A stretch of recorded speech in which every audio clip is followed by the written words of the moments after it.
DEBx, amplifying voices, accelerating change. Please help me welcome to the stage Melanie Sherman.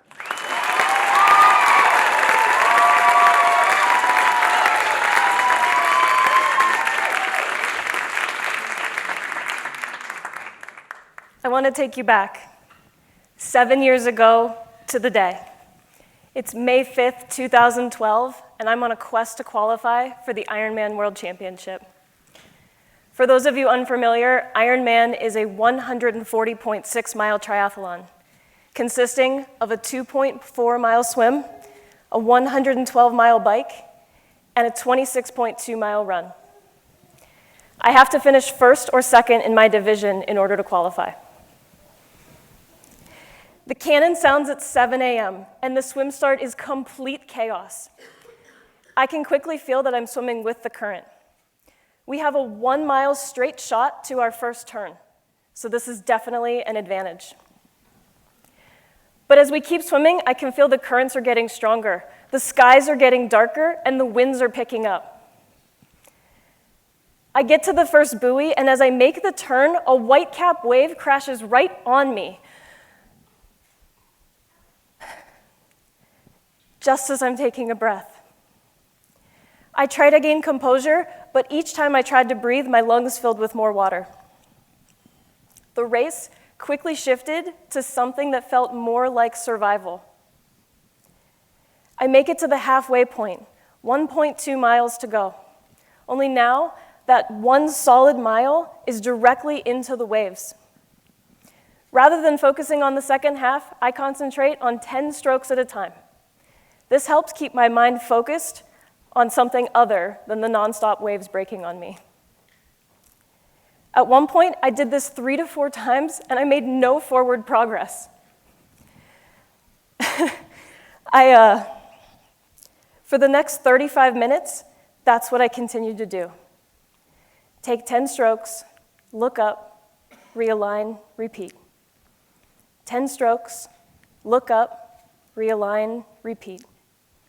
10 strokes, look up, realign, repeat. By the time I got out of the water, I was exhausted.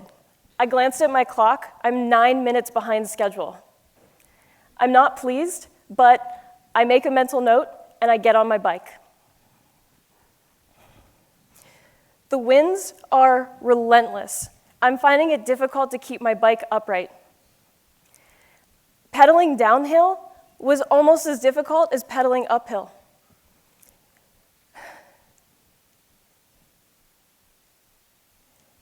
The winds caught me, and they wouldn't let go. With 35 miles remaining on the bike, the pain is getting real. My legs are throbbing, and my back hurts so bad. No matter how much I fidget, I can't get comfy on this stupid saddle. With 29 miles remaining, I can't focus on anything but the pain. I'm working so hard, and I'm going nowhere. I'm checking my watch every 2 minutes. The reality is starting to set in. I'm not going to qualify today. With 22 miles remaining, I look at my clock and my watch, and my heart sinks. I'm supposed to be starting the run right now. I could no longer hold back the tears. There's no way I'm going to Hawaii this year. Final bike time, 6 hours, 41 minutes, and 40 seconds. As I put on my running shoes, at this point, I'm officially 1 hour and 30 minutes behind schedule, and all I want to do is see my mom and dad. As I head out onto the run course, I hear a woman yell, "Second female overall." And I quickly glance around, hoping the mere glimpse of this woman will help me draw some form of energy.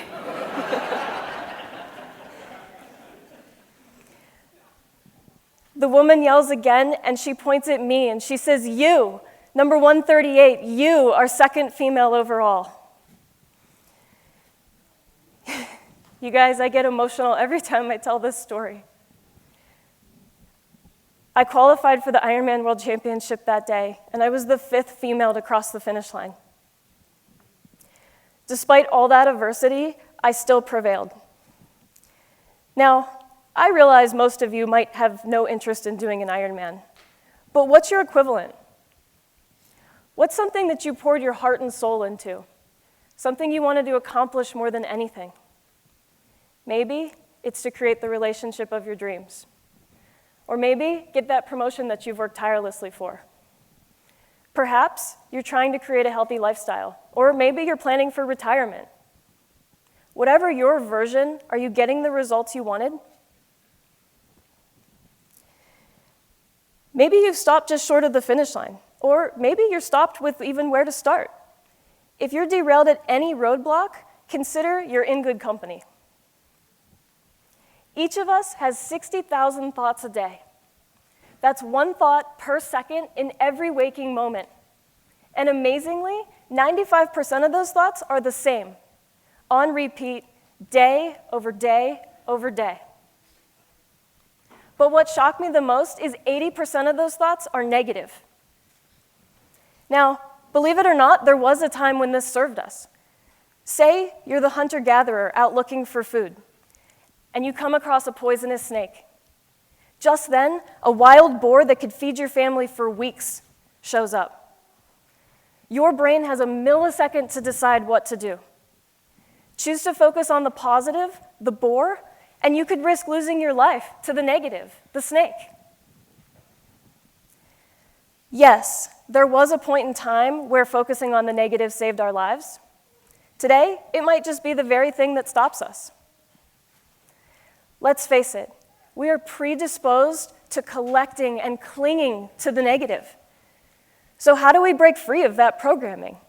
How do we keep ourselves going when we're swimming against the tide? Just do what I did. I'm not talking about doing an Ironman. I highly recommend it, though. Yeah.